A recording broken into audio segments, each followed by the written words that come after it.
What's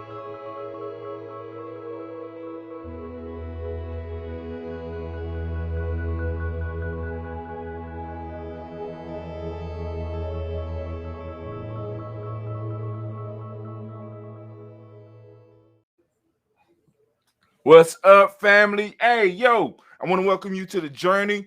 I am Brother Hatim. Of course, I ain't got no sound effects today, but we're going to work that out. But hey, let me go on and welcome you. This is Gye-Nyame Journey, and we are going to bring a great conversation.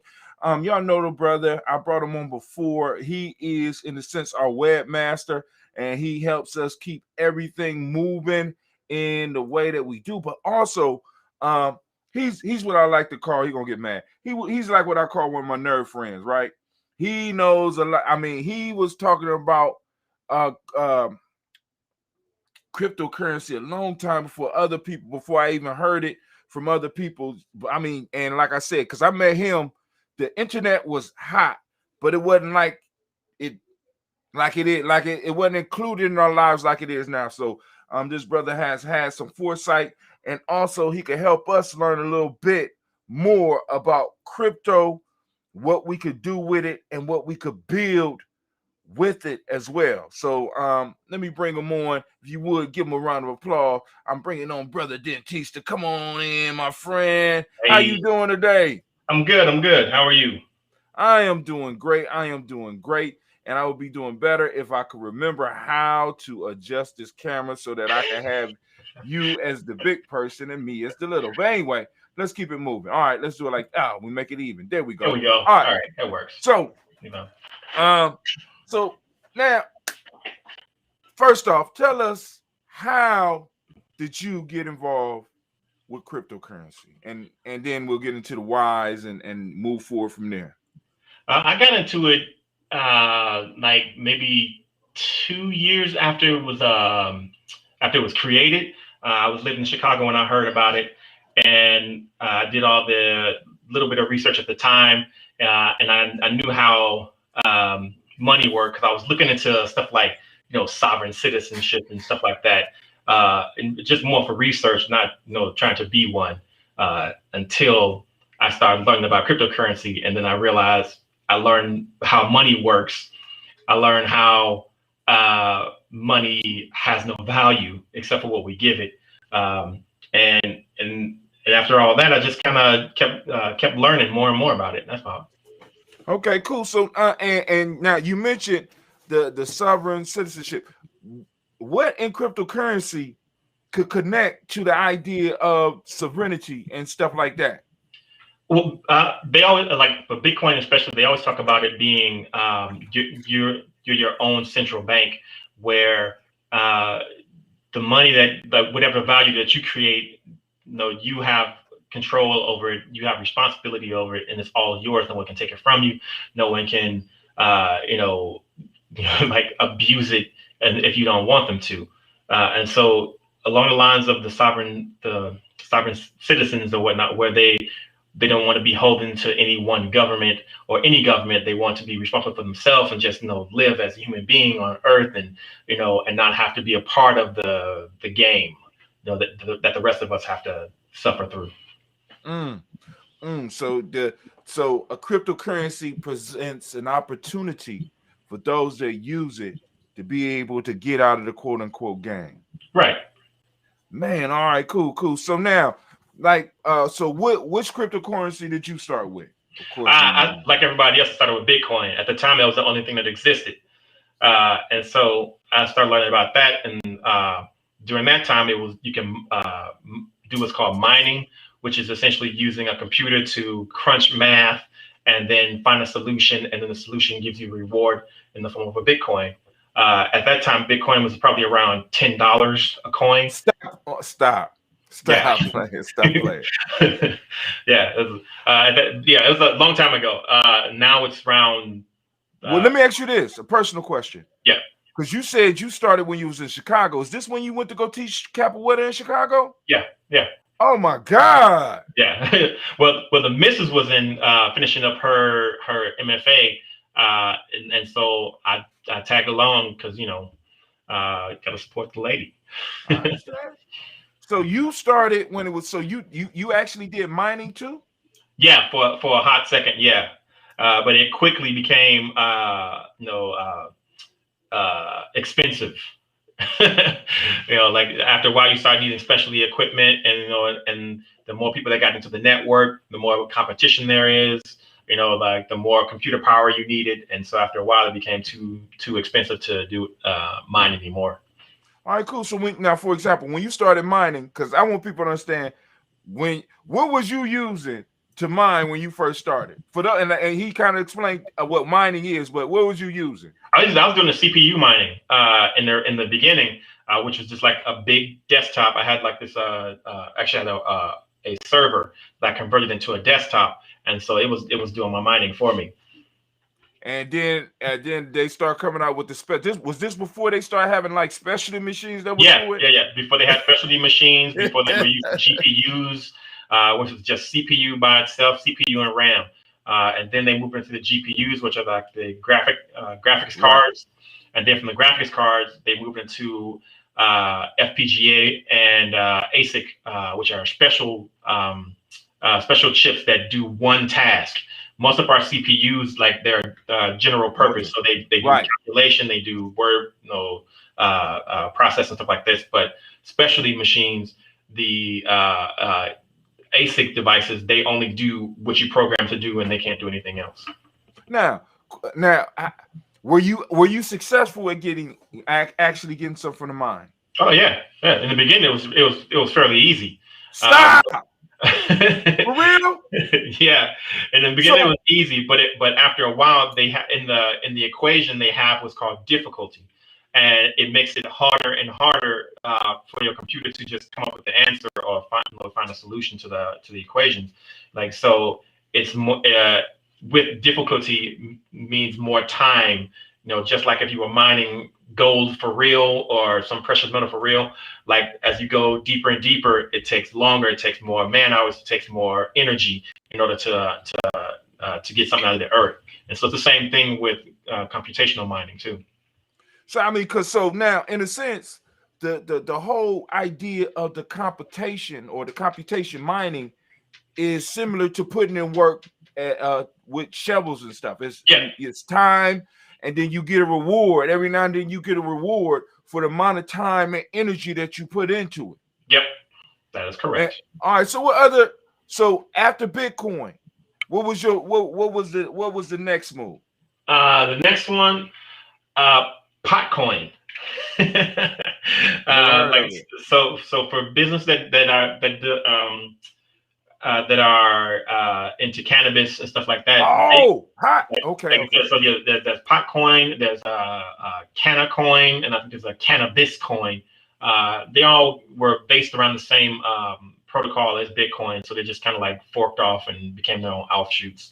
But I got into Potcoin because it was cheap. It was still pretty easy to mine, and I started to see that at some point, selling marijuana for recreational use, for medicinal use, for industrial use was going to happen. And so I kind of wanted to get into that before it happened, because those businesses are still federally illegal. And but on the state, they can still operate, but they can't use the banks because those banks have a charter through the federal government, state and federal government. And so they would be in violation of law. And so they wouldn't do business with cannabis companies. And so a lot of cryptocurrency started popping up so that people can move their money into cryptocurrency and use the cryptocurrency, and vice versa, to like do transfers and stuff. So I was getting into that for a little while. It was fine. Like I made a little money out of it, but nothing significant. It started getting boring because the networks, the people who would maintain the coins, they really weren't innovating. It was just basically what we already had, was just basically money, there was no real innovation. So yeah. So all right, so then answer me this: what was the difference between the Potcoin and Bitcoin? Because Bitcoin was because Bitcoin was exciting enough so that other people would get in, and in a sense, in a lot of ways, kind of muscle you out, because you would have to really invest a lot of money. Man, I mean, like right now, to get a good miner, you're gonna have to pay about a good miner where you might get a coin, you're gonna have to spend about $30,000. Yep. You'll probably end up spending like maybe a quarter of whatever it takes to get like half a Bitcoin or something like that. It's incredibly expensive. I got the Potcoin because nobody was doing it. You had a handful of people, and that's about it. Like and it's still kind of small. As long as it's been around, it really hasn't done too much. But when it first came out, everybody was like, "Oh, weed coins," and so everybody was hopping in for a hot second, make a little bit of money, and then they dump it all. Right. So can you explain to the family what's this whole pump and dump thing? Yeah, pump and dump. It actually comes from stocks, like old school stocks, where they would talk up a stock and then they'll get everybody hyped and they throw so much money in, then the price of the stock goes up and up and up. They bought in low, but the value of the stock is real high, and so they'll get it as high as they possibly can, and then all of a sudden they'll collect their money and then leave. And them taking so much money out of the market causes the price to crash. And so, you pump it up and then you dump it all back down, and then everybody who's left behind, ends up, losing their shirt. And so it's the same thing in cryptocurrency. You'll have influencers like recently with like Dogecoin. Right. I hate that. Dogecoin is it was meant to be a joke. Yeah, it was meant to be a joke. It's a shit coin, but it's so ironic, I guess. And you know what it's like? You know what it's like? It's like anime. Let's say Bitcoin is Dragon Ball Z, and Dogecoin, which was a joke to make fun of all the stuff that was going on with the other coins that are successful, was like One Punch Man. You know what I'm saying? It wasn't supposed to. Those are fight words. Some of the anime. See, I mean, but they get mad and fight because look, I'm not saying that I don't like it, but we do know that One Punch Man started off as a joke against some of those. You understand what I'm saying? And it has risen to a level because the whole piece about One Punch Man, which is, how can I put it? Which is different than Dragon Ball Z, is One Punch Man has the challenge of not being able to be beat. He beats everybody in one punch, almost everybody, right? So it's like, it's really no competition. At least with Dragon Ball Z, Goku is eventually going to win, but damn, you got 50 episodes to find out. One Punch Man, once he get that punch in, it's over. Yeah. Well, that essentially was it, and you have these guys now, celebrities and minor celebrities on social media, whatever, and they tell everybody, buy this much of Doge, and then the little kids who don't know anything about money go out and buy a bunch of Dogecoin, pump up the price. That guy or their crew or their little circuit, little cadre of people, they all make a lot of money off of it, and then they exit, and they leave everybody with a handful of useless coins they can't do anything with. Right, and that's I was very disappointed with Elon Musk and that whole yeah. You understand what I'm saying? Because I mean, you too smart to not know what you're doing, or maybe you so smart that you stupid and don't know that's a possibility you're being used. Because there are nerds there are people like that you're just so goddamn intelligent that you don't really understand that you're being used. Yeah, you know what I'm saying? Because I mean, just at a whim, you could make the price of something go up or go down. That's a lot of I mean, he was hurting himself too, and with that too, because he was trying to get people like they call them whales or people who have like the biggest wallets, with the most money in a cryptocurrency, and that's actually a gaming terminology of people who spend the most money on video games, but it carries over into cryptocurrency. So he was hurting himself because his company, I believe it was Tesla, they were allowing purchase using Bitcoin like that, and they wouldn't trade it out for cash or whatever. They keep it in Bitcoin. But then him going with this old Bitcoin uses too much energy, when it mines, yada. I'm like, it's the largest supercomputer network on the planet, and it's not like, you know, the ones in with the Oak Park Lab, or like the ones the Chinese have, or IBM supercomputers. Or like, this is a world computer. Of course, it uses a lot of energy.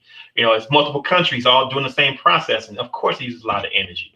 But you know what uses more? What use more? You want to know what uses more? What uses more? YouTube.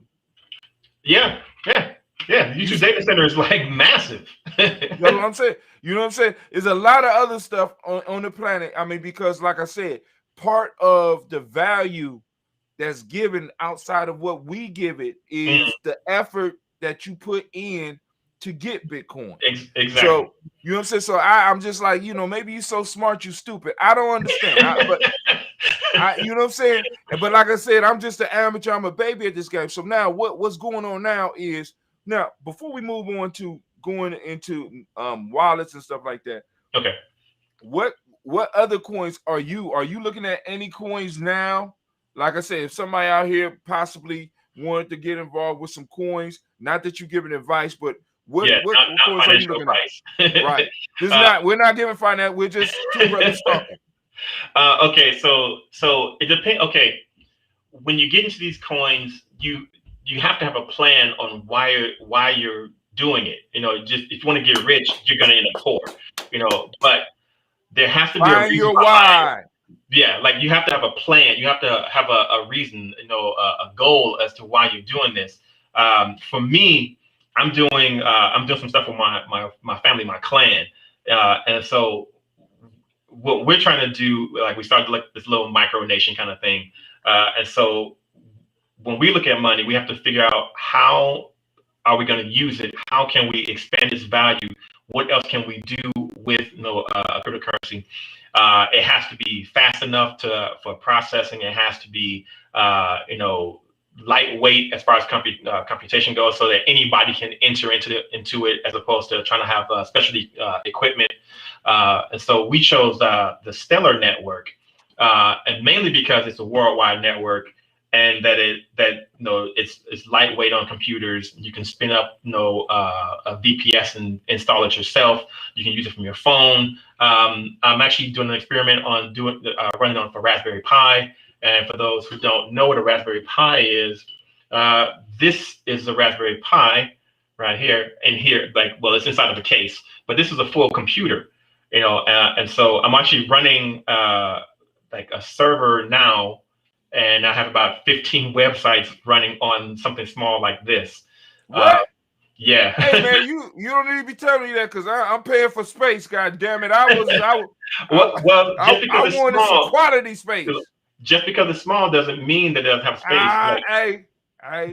This one here only has four gigs of RAM, but the one I have off on the side here has like 64 gigs of RAM, and then the next one I'm working on has 128 gigs of RAM of hard drive space. Sorry, and so most entry-level VPSs are around 120 gigs in a hard drive space, and so like what you have. What is that? 2 gigabytes. 2 gigs. Yeah. So these are larger than that. Okay. So yeah, because for a basic website, you don't need much. And the way when you have really good coders, they work for efficiency and computer resource. And so getting back to what we're talking about, the Stellar network allows you to use their network, for global payments or remittance, which is like a really large segment of finance, especially for people who are immigrants and migrants and back and forth across the world. Like, so you work in the United States, but you still got family back in Nigeria. It costs a lot of money because Nigerian banks and U.S. banks don't talk to each other. So you have to send money to a bank, to a bank, to a bank that is a friend with a bank in the United States, and then that bank trickles on down to the original bank. So that's a lot of your money. Western Union used to be like $100 to send $200. And so that's a lot of money. And so with the Stellar network, it might cost you like a fourth of a penny to send money, no matter what, from U.S. to your family back in Nigeria, saving you money and making sure they get more of the money that you're sending. Right. And Akon, you remember Akon? Right. Yeah, like he's starting a city. Apparently, I think they or supposedly have broke ground. I have my opinions, but his coin, the A coin, is on the Stellar network, and so I found out about that after I started my coin on the Stellar network. But essentially to do the same thing, to allow for our own self sovereignty, our own self determination, our own you know own values. Like I want to be able to do business who I want to do business with. I don't want to, have to limit myself because somebody somewhere doesn't like something that they're doing. They ain't did it to me, so why should I not have to work with them? Or why can't I work with them? Especially if they have products that I want and need or services I want and need. So yeah. All right. So now because I want to do it but you see cryptocurrency not only as a sovereignty of freedom thing, you see it as a tool for really being able to do some nation building type shit. Yeah. Oh yeah, for sure.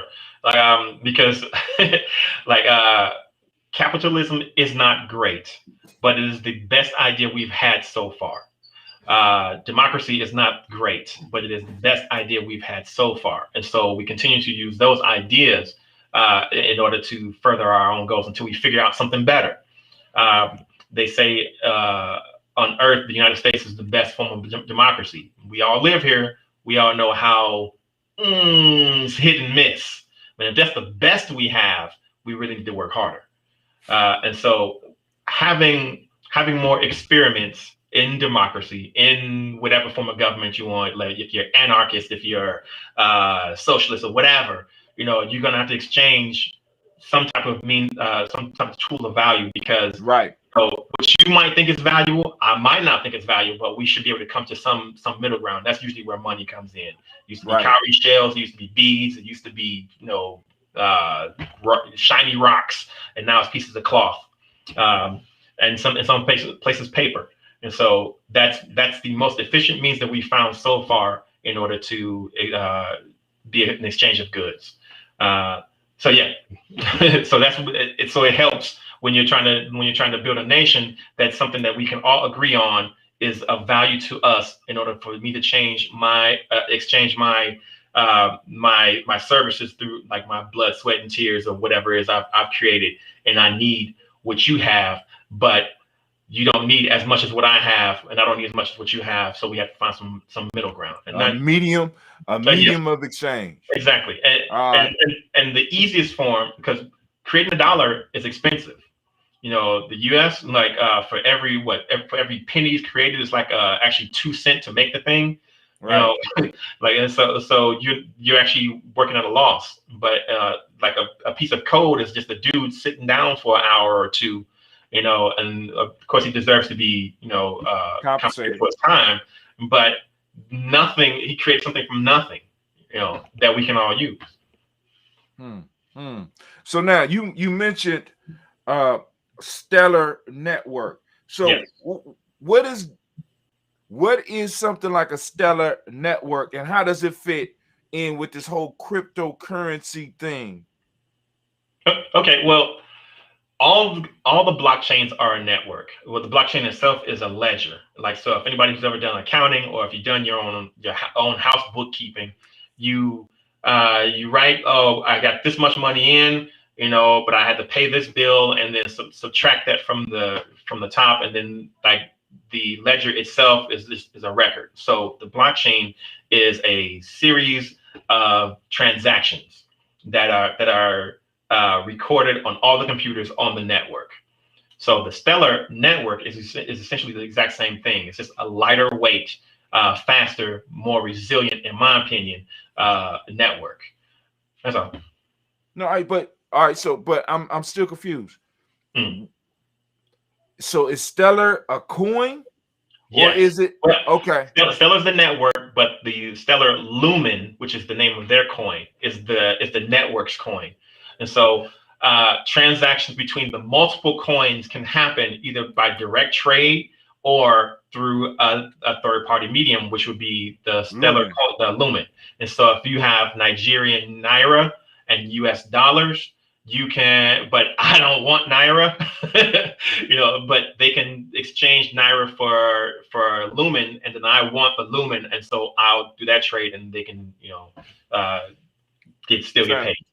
Right. Okay. So, so the network, I think I got me some Lumen.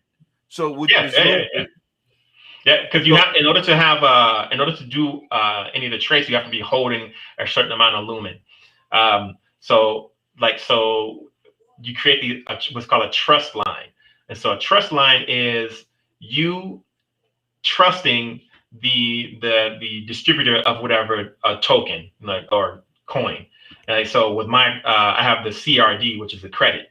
And so in order for you to get those, you have to accept the trust line state so that we can connect with each other. So it's like through permission, and so you can't just here, take these. Like, you have to want that. You have to you have to volunteer to be part of a person's interaction or transaction. All right. So how do you get on it? How you get on the network? I mean, you just got to buy Lumen. So I can go to like a Coinbase or someplace and buy Lumen. I don't know if Coinbase. I think they do, man. I got something. Let me go. I'm about to pull up my. That's cool if you do. But I don't promote Coinbase.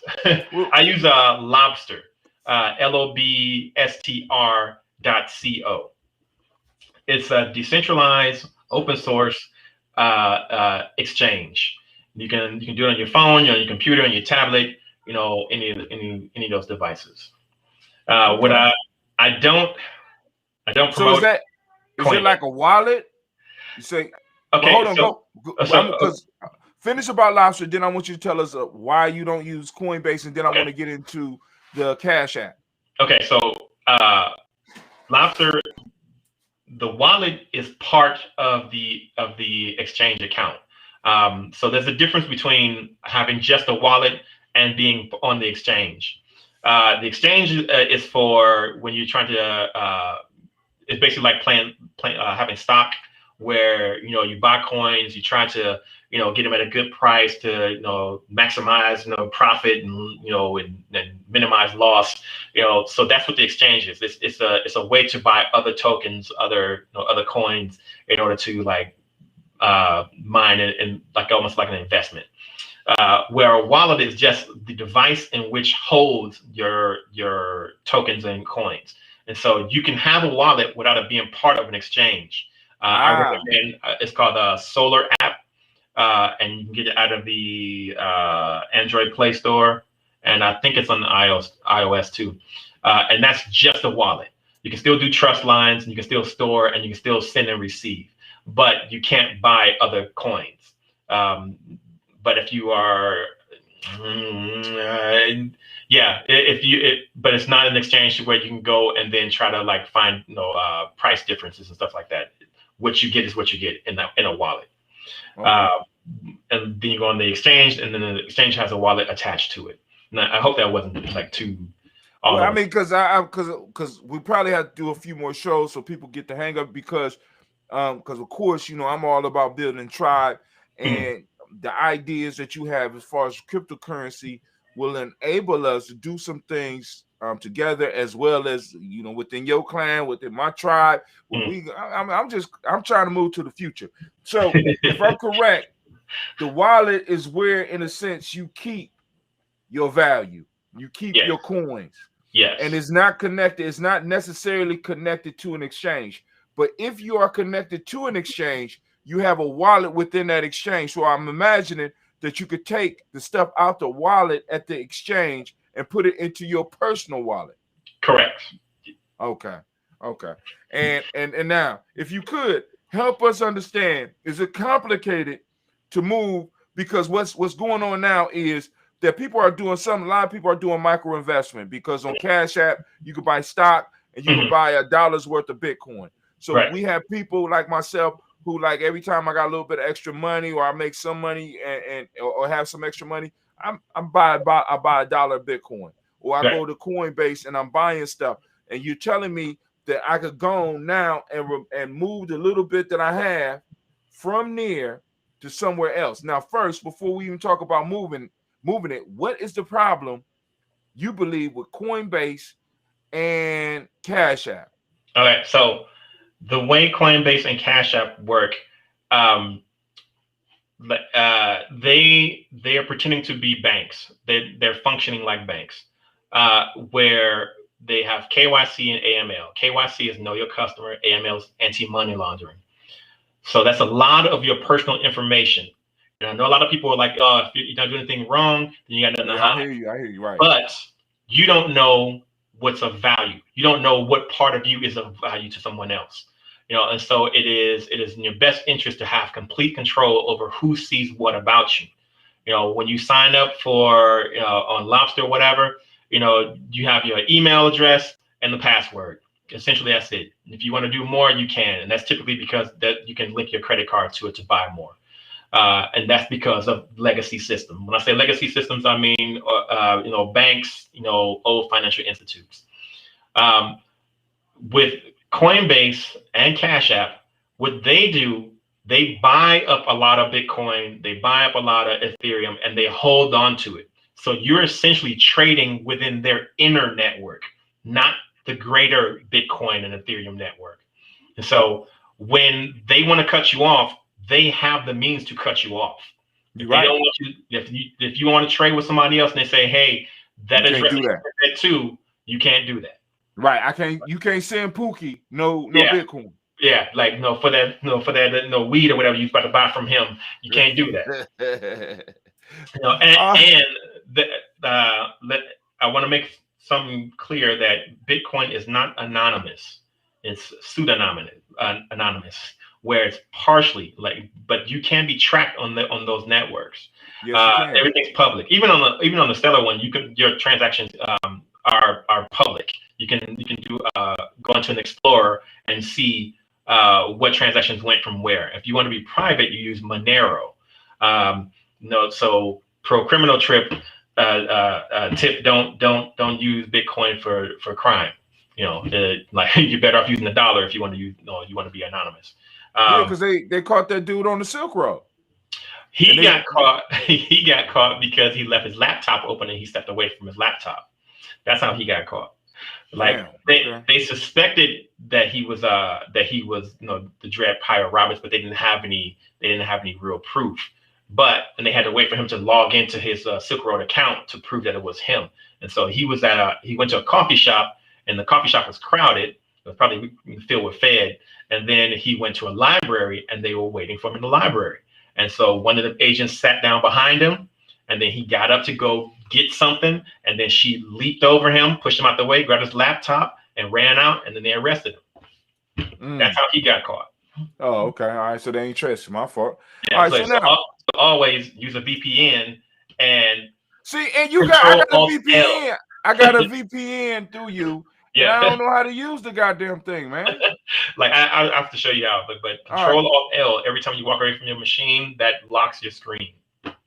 All right, another question. So what's the difference between the Stellar network and you said because I got Ethereum? Is that a network too? Yeah, Ethereum is a different network, but currently they have their transaction fees are called gas. Right. So you use a lot of gas in order to send a transaction from point A to point B, but their transactions are very, very high, very, very high, and so you're better off just holding on to it. You mean as far as cost? Yeah. So okay. So in order to send something in there, their gas price, it'll say 1 or 2 ETH was the short form of Ethereum. So 1 or 2 ETH. But if you look up 1 or 2 ETH, that's like $80. So that's and I'm being a little over the top, but it's expensive to send money on their network. Because originally my cryptocurrency was on the Ethereum network, but it was costly for people to send it, and it was slow. Faster than the Bitcoin network, but still slower than register transaction. Like when you're at the register and you do a transaction and then you swipe your card, it's like 3 seconds. But if you have to sit there for 15 seconds, 15 seconds become 30 seconds. And sometimes the transaction, takes even longer, like on heavy network days. You're looking kind of silly at the register. So we didn't use the Ethereum network for those very reasons. Like those tend to be more for the Ethereum network, and the Bitcoin network are more along the lines of store of value. So when you get your Ethereum, you don't plan on spending it. You just collecting it until the value goes up, and then you buy your house in Malibu or something. But for everyday use, it's probably not the best, for that. They'll have like little side chains, and I think they're working on something now that's supposed to speed it up. But that's kind of like having a broken car, but all of a sudden you put a little handicap wheel on the side or something like that to make it go. But the car is there's still a flaw in the car. No matter what you add on to it, there's still a fundamental flaw in the core. So that's just my personal views on it. All right. So now Stellar Network, once again, family, the coin for Stellar is Lumen. In order to be active on the network, you have to have Lumen. And then also remember, he said that in a sense, Cash App, PayPal, of course, PayPal, Coinbase are not, in a sense, private networks. So at any given time, somebody has enough information to know what you are doing and be able to stop any transaction that you have. And one of the issues behind, or one of the reasons to get involved with these blockchains, with these cryptocurrencies, is so that you can have the freedom of movement and doing what you want to do with your capital, with your value. But I also want to say, it's not necessarily all tinfoil hats and stuff. There are those who want to just deal in crypto, and you want to pay your taxes and you want to just like live your regular life, but you're just kind of tired of disease-ridden dollars. You can still do that. Like I use the crypto.com Visa card and the block card. And that's where you can be paid in whatever in certain coins, and then you have them transferred to your crypto account, and then your crypto account loads up a Visa debit card, and then you can still have legacy transactions, but still using legacy finance 2.0, cryptocurrency. And so I prefer to deal directly in cryptocurrency, but some people, some companies won't accept cryptocurrency because they think it's a scam, it's a fad, or yada yada. And so there's still companies out there thinking that right now, even to this day. Yep. And so you'll be able to still spend a Visa, like using your Visa card, wherever Visa is accepted, and it'll be powered by your cryptocurrency. Okay. So you can still do that. Also, when you have cryptocurrency, it's best to keep it as cryptocurrency, because the moment you trade it in, that's a taxable event. So that means that just like when you cash out your stock, there's a tax on cashing out your stock. When you cash out your crypto, there's a tax associated with that. So when at the end of the year and you go see, Jackson Hewlett or H&R Block, you have to declare that. Yep. Right.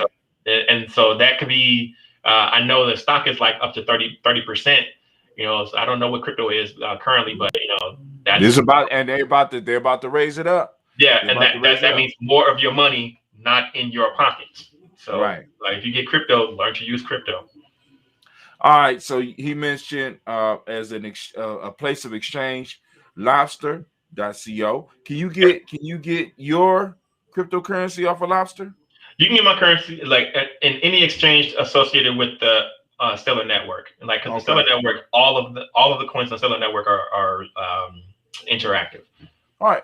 So you hit me to something called Keybase. And what is Keybase? Okay, so Keybase is a social media platform but well, it was heavily encrypted. I haven't kept up with their development, but essentially it allows people to create like the little circles of friends, and and the whole backend is heavily encrypted.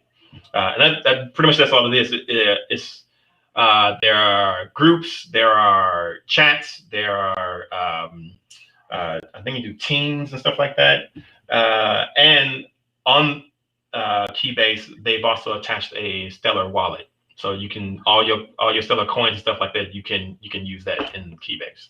So that's where all my goddamn coins at. Yeah, but here's the thing: if you have your secret key and your public key, you can move that to wherever. It doesn't have to be in crypto in the Keybase application. You can move that stuff to a different wallet. And so your secret key is like your routing number in your bank. You don't want everybody to have your routing number. And then your public key is like your bank account. So that's like a bank account. Anybody can put money in your account, but nobody can take money out of your account. And so it's kind of like that. So your public key, you can use that for transactions to and fro, but to have control over it, you use your secret key, and you get those when you set up your wallets. Okay. All right. So now I want to talk about the cred, and we got a little piece of your vision, but go on. How do you spell it? CRD? Yeah. The CRD or the credit. Yeah. Right. And you developed it as, go ahead, go on, give us, because you building something. So let the people know what's going on. Well, like I said, I'm building the micronation. Ultimately, like I might not even live long enough to see this one, but I've put in place, like through my family, like we formed a family council, and the family council, they helped me to kind of streamline the vision, and so it doesn't get too big and out of control, but like more like manageable short-term goals. And so a nation requires people, obviously, but it also requires infrastructure. Infrastructure in the form of like stuff we say it needs a voice, so we create a media company. And a media company is like streaming, since the internet is global. And then there's also like written stuff like a newspaper back in the day. And so that would be like the core parts of your media. And then having a platform where anybody can join and also contribute. For a while we had a Goblin box for that. But like I was telling you earlier, I messed something up and I have to go back and redo it. And then after your media, everybody has to eat.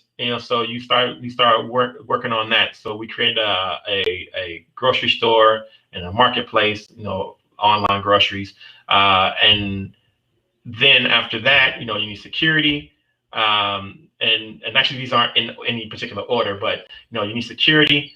So we formed a security company, and I don't want to talk too much about what they do, but they keep us safe. And after the security company, we have like a technologies company, and the technology company is Sector 01. Sector 01 right now we host are doing hosting, but we're actually working on some aerospace stuff next, like some call them CubeSats, and CubeSats are like these little bitty boxes for satellites in orbit, and so we're working on that kind of stuff.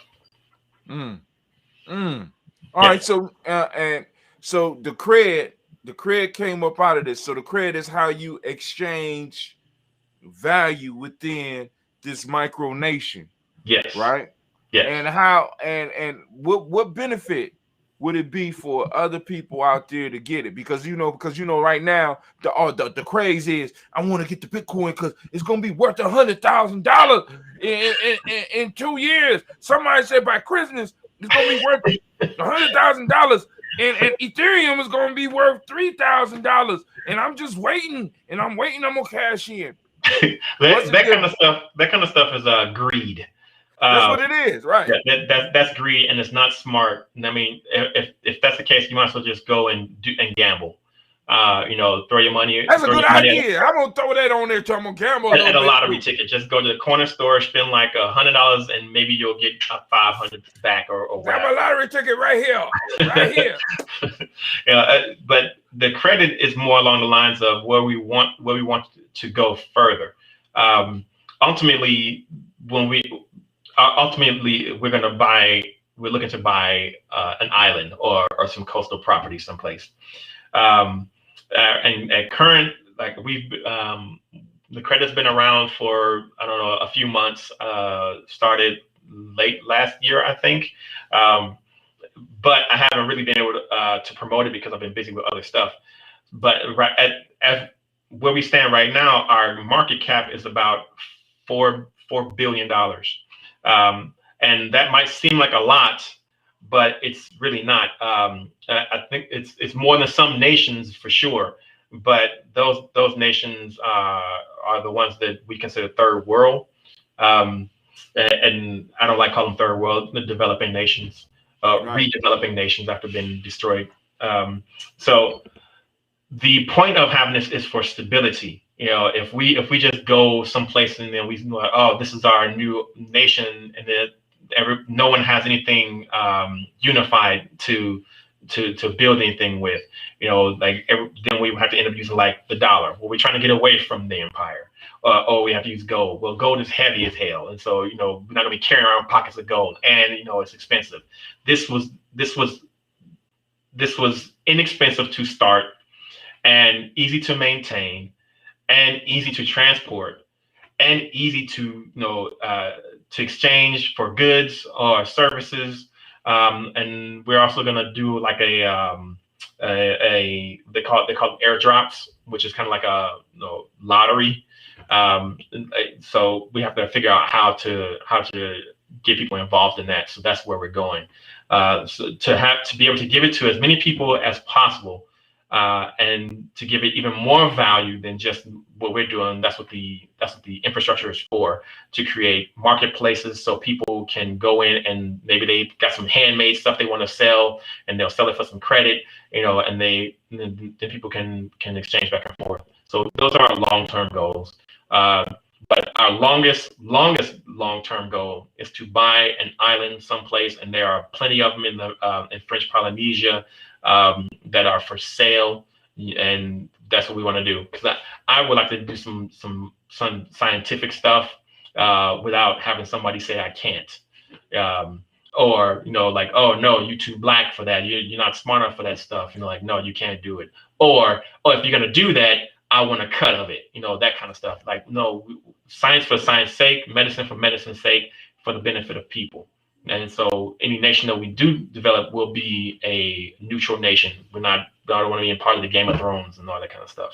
All right. So first things first, I always wanted to build a Johnny Sacco robot, and I'm with you if I could go and build a robot on the island, because I see y'all doing aerospace. And I Yeah. want the robot to be able to do like this and shoot shit out his finger. I mean, best robots do. Okay. And then also, man, because you ain't talking about no island of Dr. Monroe shit, are you? No, you do want to experiment. There are still rules. There are still laws. Okay, I'm just saying. Like no law, no crimes against humanity or nature. None of that stuff. I'm just fucking with you. But anyway, so now, and so the credit is not to get rich. The credit is to develop something that could be legitimately exchanged between people within your nation or within your culture, that could be used, right? So there's so other people. I mean, like for example, because Gye-Nyame, I think we got about 50,000 or something like that, somewhere around there. And what I wanted to do was to kind of start exchanging it within our ranks for people who are doing great things. You know what I'm saying? But anyway, that's something I'm still my mind is like a flower in bloom. I'm trying to wrap because I'm still trying to wrap. I'm still kind of shaky. I feel a little bit more confident with the little bit of understanding that I have, because like in a tribe, you don't have to understand everything. You just need to have people around you You know what I'm saying? Because it's like, yo, I don't need to study everything if I have a brother like you and this is your forte. This is how we build. One of the problems is that a lot of us think that we got to know every goddamn thing. Right. No, I want you to focus on what you good at and let me do what I'm good at, and we cool. Like But with I want with cryptocurrency though, there's a level of responsibility that I don't think most people, Americans for sure, are used to having. They're like, if you mess up, you've messed up. Like, there's no calling the bank, hey, reverse that transaction, hey, fix this for me, hey, like I think it was the computer, it did it automatically, that kind of stuff. You are responsible for you, as it should be. Like, you are not a baby. We are all adults. So when you're treating this like money, it is like money.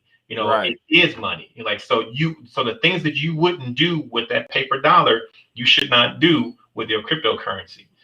So you'll have some people are like, oh no, I pressed the wrong thing. I was like, well, you're SOL. Like, just like if you drop $20 on the ground, if you It's lucky, gone. if you lucky, that's really lucky. You go back and find it. But 9 times out of 10, that's been scooped up and that's been spent on something else. And you are shit out of luck. So it's the same thing with crypto.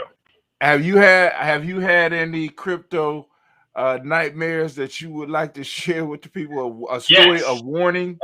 Yes. Keep backups. If you have it stored in your computer, have it written down someplace, and store it.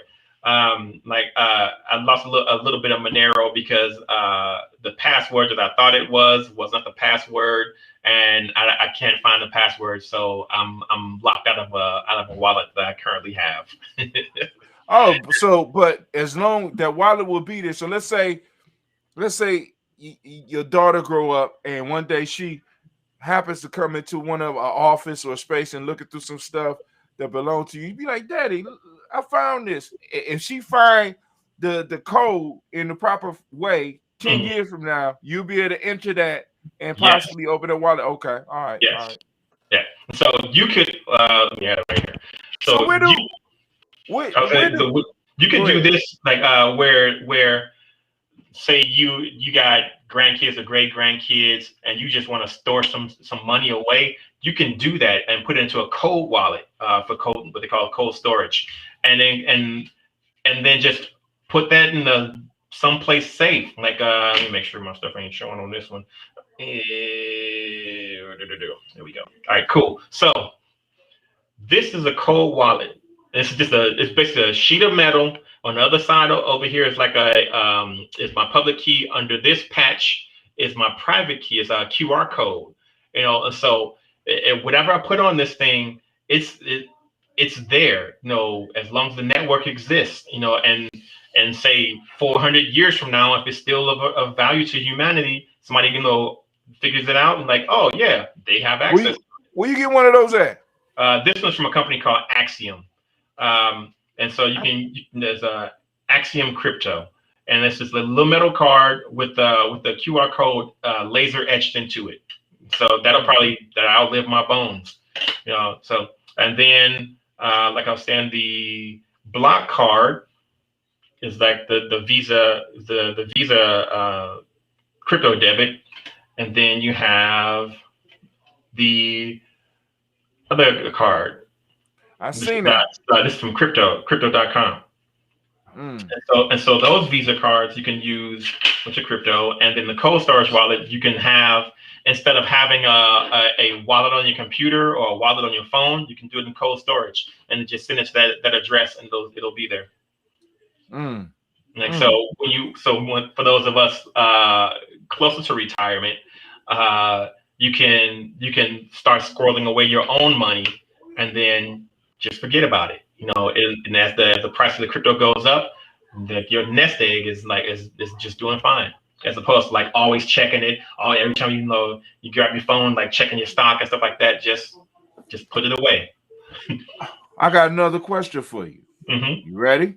Yep. All right. I forgot the question. I'm old as hell. I'm old as hell. I mean, it was something about the cold storage. It was something about, oh my God, I forgot it that damn quick. It was, and it was going to change somebody's life. I don't know. I don't know what's going to change somebody's life. All right. So now you said a marketplace for CRD for cred. Yep. Do you have, is it open for the It's not public? open yet because right now we have to get some money together to save up for the developer because the tie-in that I want to use for the marketplace is this platform called Freighter, and Freighter is a plugin for web browser. And so no matter where you go, like if you use that browser, that plugin will be there, and so the plugin links to your in this case Stellar wallet, and you can even have one specifically for the browser, so you can send your money from your crypto wallet somewhere else on your phone and send it to the one in the browser, and then use that one exclusively for shopping. And so that way, if you lose that, or if somebody compromises your computer, and they get a hold of it, then you've only lost, a couple of $100 or whatever you have in that one. But your long-term one is safe. So you can set yourself up like you are a bank, because that's what everybody likes to say anyway. And so you have your hot wallet, which you use for your daily uses. Then you have your warm wallet, which is like on your phone, where you transfer that to your hot wallets, and you have cold storage. And your cold storage is the money you never touch except for emergencies, and that's your nest egg money. That's your super savings, that kind of stuff. All right. Yeah, so y'all heard it. So and he might be coming out with something to show you how to do some of this stuff, because we gonna help him do that. Because it's family. Hey, like I said, this cryptocurrency shit. Like for those of you that are greedy, this is not for you. No, I'm just being honest, because it's like some people are in it for like you said, quick because riches, you said have a reason, a plan, or a goal, or all three. You know what I'm saying? You know what I'm saying? Why are you dealing with the cryptocurrency? You know what I'm saying? Because a lot of people, because like I was telling some people, because they start rushing in, and I'm like, I asked my son a question one time, because like I said, I started buying. I didn't buy none when you first started telling me about it, because it was extremely hard to get, and you really had to be in the know, to know how to get it. And if I did get it, it would have. Somebody gave me a piece of paper with a code on it, and I would have known what to do with that shit. So that's ate up by the rats and shit. But anyway, I started buying it at like when it's 2,000, 5,000, 10. You know what I'm saying? Start buying it just a little bit at a time. And when it went up to the numbers that they recently was at, you know what I'm saying? It was like at 36,000. I said, Cleve, I asked my son, I said, how much? I said, Bitcoin dropped from 40 to about $36,000. I started buying in some when it was 2,000. I bought some when it was 5. I bought it when it went up to 10. You know what I'm saying? How much money did I lose? Well, none, actually, if you think about it. Exactly. Like none, if you think about it, because you're in it for the long haul. I'm in it, and right. Yeah, like when I was in for a Bitcoin, I was like, as long as Bitcoin is more than $1, I didn't lose any money. Exactly. Exactly. And that's and the point, and not just the fact that you're not losing money, but once again, just like I'm teaching my kids to with the stocks, you know what I'm saying? When I find a tool where I'm able to get them to be able to get on these coins, I want them to understand that we do it for the long run. We're not traders. We're not jumping in and jumping out. We're not looking for the next hot shit. You know what I'm saying? We're buying it because it's of value to us. Yeah. You know what I'm saying? I can see how I will be able to use Bitcoin, even though the transactions are wide open and people can see the transactions and shit. I can see the value in that. I can see the value in a Lumen. I can see a value in a cred. You understand? Especially a cred, because one is connected to me. You know what I'm saying? It's family and shit like that. And it's like we're trying to build something here. You know what I'm saying? And one of the things that all these movements have been missing is well, at least the black movements that I've been involved with, is a currency. Yeah. You know what I'm saying? Another young lady, I can't remember what her name is, but she's out of New York, and she created Guap coin, GUAPCOIN, and she made it specifically for the Black community. And I think it still uses proof of work and the same as the Bitcoin. I just didn't like how their implementation of it, where you have to buy into like their servers and they kind of mine it on your behalf, kind of thing. It's a cool project, and that's why I'm mentioning it But it's very centralized. Sounds very centralized. Sound like it sounds more. It's more centralized than I'm comfortable with. Right. I mean, that sounds like some. You know what I'm saying? I mean, it's like, yo. I mean, because like, for example, with Craig, could I mine Craig? No, it's already been mined. Like the network created it, and it already exists. Like, so what's there is always there. There will never be more. The maximum is 100 billion of them, and there will never be any more. And there will be less because some people are going to lose their wallets. Some people are going to, waste it. Lock it in a wallet and they forget their password. You probably maybe 2% of that disappears. I might have lost 50 to $100,000, 100,000, my friend. Well, excellent. But yeah, there will never be more than 100 billion credits, and it was meant to be global. So it's not just me, sit up here like ha ha ha, look at me, but it's more along the lines of like, I have family in like some very, very poor countries. And it was like, hey, if this helps you get out of that or improves your life a little bit, then I've done my part. Or some little kid in the middle of Nicaragua or Uruguay or something like that, and it helps them pull them up out of there, then I've done my part. So that's why there's as many as there are, but not so many. Bitcoin is 21 million. I forgot what Ethereum is. I think Ethereum is like 70 million or something. I didn't know it was a limit on Ethereum. Yeah. Well, they've been doing some changes, so I could be very wrong. How about is there a limit on Lumen? Lumen, there are 50 billion. Okay. Yeah. There used to be 50 used to be 100 billion Lumen, but then they did what's called a burn, and they burned half of them to like help boost the value, because of supply and demand. When we gonna do a burn with Craig, man? We don't plan on doing a burn. Damn. The point is to be able to put it in as many people's hands as possible. Okay. I was just saying. All right, let me know just in case I go. Yeah, like if we make it more scarce, then that means that some people miss out, and and the nature of capitalism is to acquire, so. Well, I mean, you gotta do something. Do you have some counter programming for users of cred that will help them get out of that mind state? Because that is a mind state that is traveling with all of us. Yes, we don't have anything to communicate, because that's kind of like a human nature thing. But the best that we can do is to provide services that people need, especially for the people like within our nation. They're like one of the programs that once we have the island or whatever piece of land that we have was that basic human needs will be met. So you need a roof over your head, you need food in your belly, stuff like that. So those are the kind of things that we aim for, and then you'll still have whatever money you earn. Cost of living is more what we focus on, as opposed to minimum wage, stuff like that. Because it doesn't matter how much more minimum wage you get. If your cost of living is still high, you're like you'll always be chasing that. So we try to keep the cost of living down. Everybody has a home, kind of thing. And anybody born in an island is born a landowner, kind of stuff. So that's the kind of stuff we're working towards. All right.